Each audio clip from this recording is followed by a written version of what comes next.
তো আমরা কোনো কিন্তু মলদ্বীপসে নেই, আমরা আছি ওয়েস্ট বেঙ্গলে।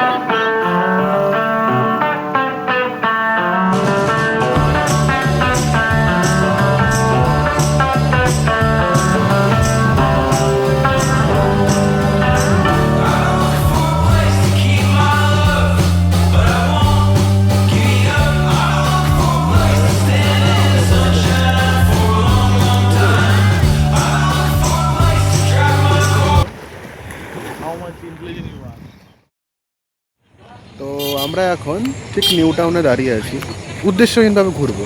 আমরা কোথায় যাব কিন্তু ঠিক নেই। কি বিজুস, আমরা এখন কোথায় যাব? এখন দেখা যাক, আমরা যেদিকে এখন যেটা কাছে হবে, পসিবিলি আমাদের কাছে হবে, সেখানে আমরা চলে কোনো যাবো। একটা জায়গায় রাত্রেবেলা। আমাকে অ্যাকচুয়ালি আমরা এখন ঠিক করিনি যে আমরা এখানে যাবো সেখানে যাবো, আমাদের হঠাৎ just করে বেরিয়ে পড়েছি। প্ল্যান হয়েছে আমরা কোথাও বেরোবো। আমি ওকে আধ ঘন্টা আগে ফোন করলাম, আধ ঘন্টা পরে আমরা দুটো জামা প্যান্ট দুটো প্যান্ট নিয়ে বেরিয়ে গেলাম। এখন বাজে হচ্ছে রাত অলমোস্ট 11:29, 11:29 বাজে। আর কোথায় যাবো কিন্তু আমাদের এখনও ঠিক নেই। বাইক নিয়ে ব্যাগ নিয়ে সব দাঁড়িয়ে আছি, দেখা যাক বাকি রাস্তাতে আপনারা দেখতে পাবেন। চলো লেটস গো।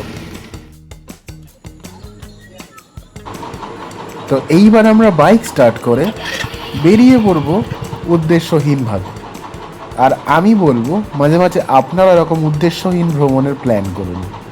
এখন আমরা পেট্রোল পাম্পে এলাম, পেট্রোল পাম্প থেকে একদম ফুল ট্যাঙ্ক করলাম, করে বেরিয়ে পড়বো অজানা এরকম উদ্দেশ্যহীনভাবে। রাত্রেবেলা যাই বলো বন্ধুরা, রাত্রেবেলার ভিউ অসাধারণ লাগে। সে তুমি যেখানেই যাও না কেন, রাত্রের ভিউ অসাধারণ।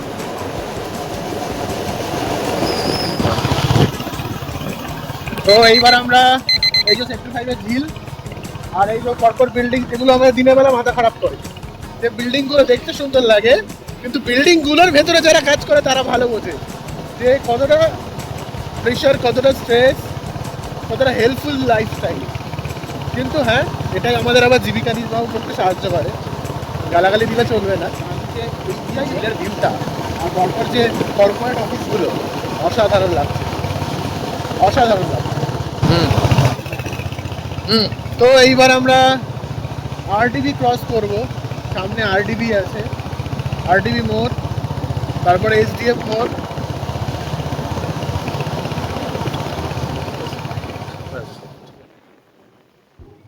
তো আমরা শেষমেশ ডিসিশন নিলাম বকখালি যাব। তো আপনাদেরকে বলে রাখি, কলকাতা থেকে বকখালি কিভাবে যাবেন। 1 নম্বর ট্রেনে, সব থেকে সাশ্রয়ী শিয়ালদা থেকে নামখানা লোকাল ট্রেন যান, নামখানা স্টেশন থেকে অটো বাস টোটো, ওখান থেকে বকখালি পৌঁছে যেতে পারবেন। মোট সময় লাগবে 4 থেকে 5 ঘন্টা। আর যদি ট্রেনে না যান, বাসে যদি যান, তাহলে কিন্তু ধর্মতলা থেকে সরাসরি বকখালির বেসরকারি সরকারি দুটো বাসই পাওয়া যায়। সময় লাগে 4 থেকে 5 ঘন্টা। আর আমি তো গেছিলাম বাইকে, তো বাইকের রুট কলকাতা, তারপর ডায়মন্ড হারবার, কাকদ্বীপ, নামখানা ব্রিজ, তারপরে বকখালি। তো এখানেও আপনার সময় লাগবে 3.5 থেকে 4 ঘন্টা। সবই ডিপেন্ড করছে ট্রাফিকের ওপরে। সামনেই আছি, গড়িয়া স্টেশন ক্রস করব। এই যে Garia overbridge, just Patuli cross করে এলাম। এখন সোনারপুর হয়ে সোজা বেরোবো। আর এত রাত্রেবেলাও দেখতে পাচ্ছেন ভালোই ভিড় আছে রাস্তায়। হাওয়াটা বেশি না, জাস্ট ব্রিজ ক্রস করে সোনারপুরে ঢুকলাম। সোনারপুর থেকে এগোচ্ছি। আর এই খালপাড়ের সাইডে যে রোডটা, দুপাশে রোড অসাধারণ। এখানে একটু সাবধানতা অবলম্বন করতে হবে দিনের বেলায় যদি যান, কারণ এখানে অনেকগুলো স্কুল আছে। তো আর তার পাশাপাশি হঠাৎ করে রাস্তায় নেমে পড়ে এদিক ওদিক থেকে। তো রাস্তা যতই সুন্দর হোক, তোমাকে দেখে শুনে চলতে হবে। হাই স্পিড কখনো এত না, 40 to 50-এর মধ্যে স্পিড রাখো। বাকি होना है जो सोचो ना, देखो तो जाने जा বুঝে আমরা এখন অন্ধকার রাস্তার মধ্যে দিয়ে এগোচ্ছি। এখানে ডায়মন্ড হারবার হয়ে যাওয়ার জন্য দুটো রুট আছে, কিন্তু আপনারা কাকদ্বীপ যাওয়ার জন্য ভেতরে সোনারপুর বারুইপুর হয়ে উস্তি হয়ে আপনারা ডাইরেক্টলি ডায়মন্ড হারবার যেতে পারবেন। আর আরেকটা রুট আছে যেটা আপনারা ডায়মন্ড হারবার মেন রোড যেটা হয় বেহালা থেকে যাচ্ছে, বেহালা জোকা, তারপরে আপনার আমতলা হয়ে যে রোডটা চলে যাচ্ছে ডায়মন্ড হারবারে, সেইভাবেও যেতে পারবেন।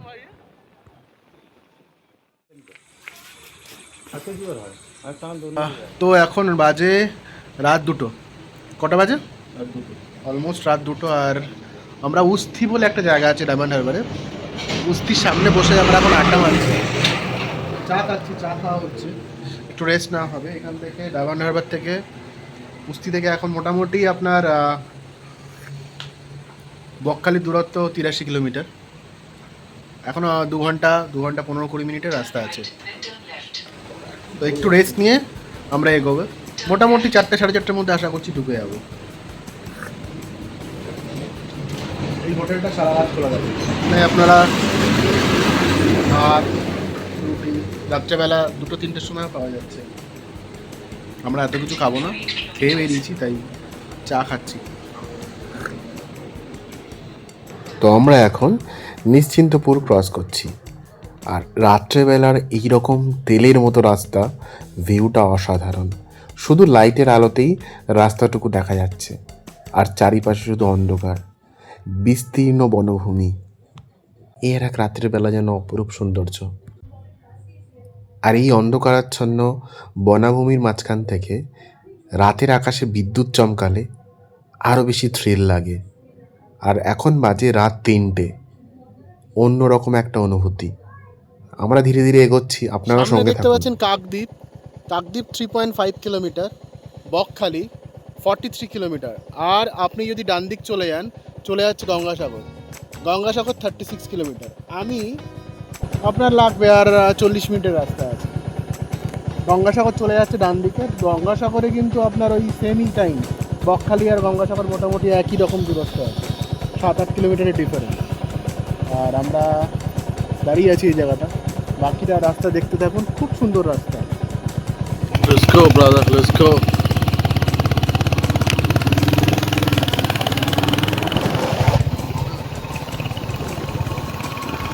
তো অ্যাডভেঞ্চার কাকে বলে এটাই। আমরা কাকদ্বীপ ঢুকে গেছি, কাকদ্বীপ বাজার, এটা পুরোটা দেখতে পাচ্ছি, এটা হচ্ছে কাকদ্বীপ বাজার। কাকদ্বীপ চলে আসা মানে বকখালি আর খুব বেশি দূর নেই, কাকদ্বীপ। তো জীবনে না এরকমভাবে অ্যাডভেঞ্চার করুন, ঘুরুন, যখন ইচ্ছা হয়, যখন মন চায়। ঘরে বসে থাকলে আরও বেশি বেশি চিন্তা পারবে, আর ঘুরলে দেখবেন মাইন্ডসেট ঠিক হবে। যত বেশি ঘুরবেন জীবনে, যত বেশি এক্সপ্লোর করবেন, তত বেশি শিখবেন। তো এই জায়গাটা এত বেশি এই সময়, অন্য সময় দিনের বেলা ক্রাউডেড থাকে। এটা বাস স্ট্যান্ড, বাদিকটা হচ্ছে বাস স্ট্যান্ড, কাকদ্বীপ বাস স্ট্যান্ডে এখানটা এত বেশি ক্রাউডেড থাকে দিনের বেলা, পুরো ফাঁকা। এই জায়গাটা প্রচণ্ড বেশি ক্রাউডেড এরিয়া। রাত্রেবেলা দেখতে পাচ্ছেন পুরো ফাঁকা কাকদ্বীপ মার্কেটটা, কুকুর ঘুরে বেড়াচ্ছে, এতটাই ফাঁকা। যখন এখানে আমরা আবার উঠছি, আমরা আবার নামখানা ব্রিজে উঠছি। নামখানা সেতু বকখালি আর নামখানা মানুষের জন্য কিন্তু অত্যন্ত গুরুত্বপূর্ণ। এই সেতুর মাধ্যমে কিন্তু নদী পারাপার সহজে হয়েছে, আর ফেরির ওপরের নির্ভরতাটা অনেকটা কমে গেছে। ফলে যাতায়াতের সময় ও খরচ উভয়ই কমে গেছে। পর্যটনের ক্ষেত্রে এই সেতুর বড় চালু হওয়ার পর কলকাতা ও অন্যান্য এলাকা থেকে পর্যটকের যাতায়াত আরও সহজ হয়েছে, যার ফলে স্থানীয় হোটেল, রেস্তোরাঁ, দোকান এবং অন্যান্য ব্যবসা উন্নতি হয়েছে। বকখালি যাওয়ার পথে এই নামখানা ব্রিজে কিন্তু একটা টোলগেট পড়ে।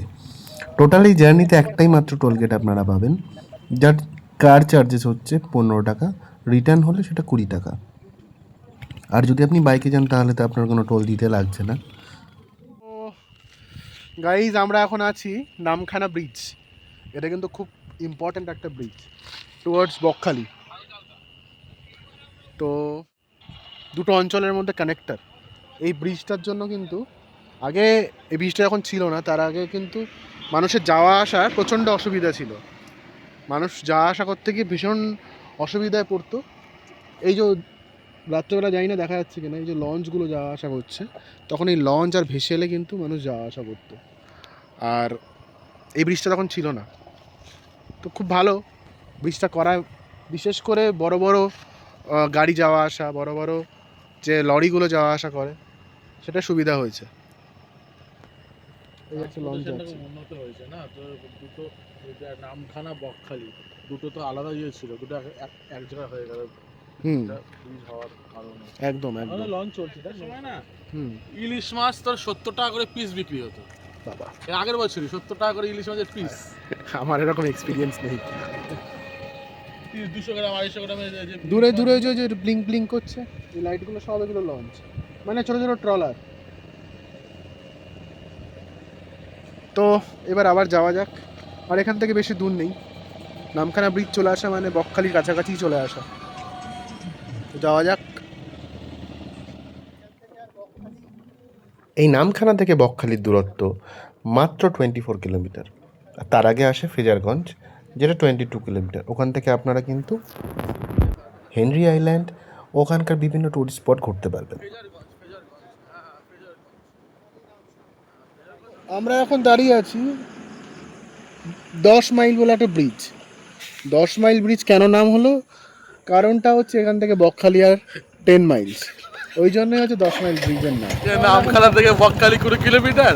এখানে নামখানা থেকে ও গড, পুরো আমাদের ধুলো দিয়ে চলে গেল গাড়িটা একদম ঠিক করলো না আমাদের সাথে। Guys, আমরা দেখো মেঘটা দেখো, শুধু তোমরা কি মেঘটা দেখো, কত সামনে মেঘ দেখো, কত সামনে। আর আস্তে আস্তে আমাদের এখানে হালকা বৃষ্টিও হচ্ছিল, আমরা কিছুটা বৃষ্টিতেও ভিজলাম। কি সুন্দর, দারুণ দারুণ দারুণ দারুণ। দারুণ রাস্তা। এগুলো অ্যাকচুয়ালি ফিল না করলে বোঝা যাবে না, এগুলো এক্সপিরিয়েন্স করতে হবে। এগুলো এক্সপিরিয়েন্স না করলে তুমি ফিল করতে পারবে না, তাই না? একদমই তাই। এগুলো এক্সপিরিয়েন্স করতে হবে।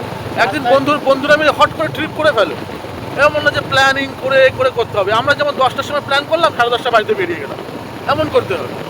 তাহলে কি অ্যাকচুয়ালি এক্সপিরিয়েন্স নেওয়া যাবে, অ্যাডভেঞ্চার যে জিনিসটা সেটা তাহলে আমরা ফিল করতে পারবো। আদারওয়াইজ ওটা পসিবল নয় কোনো দিন। প্ল্যানিং করেও ওটা অতটা মজা নেই, যেটা হট করে যে প্ল্যানিং করে যে ট্রিপটা করা হয়। তো চলো আগে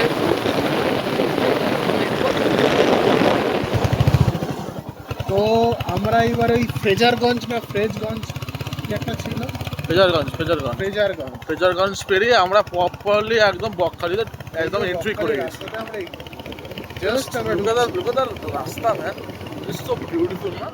Really কিন্তু পুরো সুন্দর করে দেখানো। হোটেল পর এবার রাস্তার ধার থেকে শুরু হচ্ছে। এখান থেকে আর 2 কিলোমিটার গেলেই হচ্ছে বকখালি। Beautiful actually. মন্দিরটা কি দারুণ লাগে।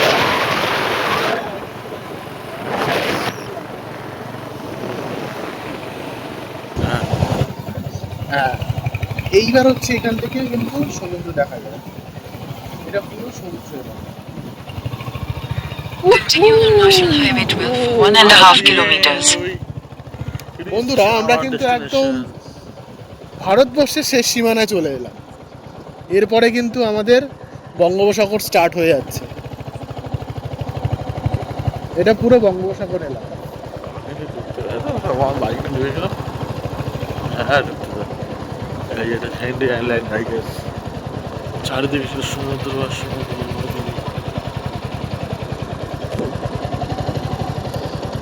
সমুদ্র কিন্তু কয়েক মাইল পিছিয়ে আছে, সমুদ্র কয়েক মাইল পিছিয়ে আছে। ওই যে দূরে দেখতে পাচ্ছেন, জুম কর, দূরে কিন্তু ওরা কিন্তু 1 থেকে 1.5 কিলোমিটার দূরে চলে যাচ্ছে। দূরে যে ছেলেগুলো একটু আগে এইখানেই ছিল।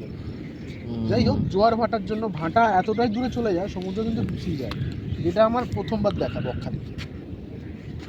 দীঘাতে আমি কোনোদিনও দেখিনি। এখন বকখালিতে আছি আর সবেমাত্র সকাল হলো, এখন বাজে ভোর 5টা। আর ওই দিক থেকে দেখুন সূর্য উঠছে, ওই দিকটা থেকে সূর্য উঠছে। এইটা কিন্তু একদম ইন্ডিয়ার শেষ সীমানা, মানে এরপরে বঙ্গোপসাগর থাকছে। আর এইখানে পরপর কিন্তু ডেল্টা আইল্যান্ড। একটু যদি ট্যুরিজমের পেছনে যদি মার্কেটিংয়ে খরচা করা হয় গভর্নমেন্টের, তাহলে কিন্তু লোক কিন্তু এখানে আসবে। কিছু রিসর্ট করে দিল সুন্দর সুন্দর করে, আর প্রপার মার্কেটিং খরচা আরো যদি প্রপার সেটিং অ্যারেঞ্জমেন্ট যদি করে দেয় এখানটা, না ঠিকঠাক অ্যারেঞ্জমেন্ট করতে হবে government।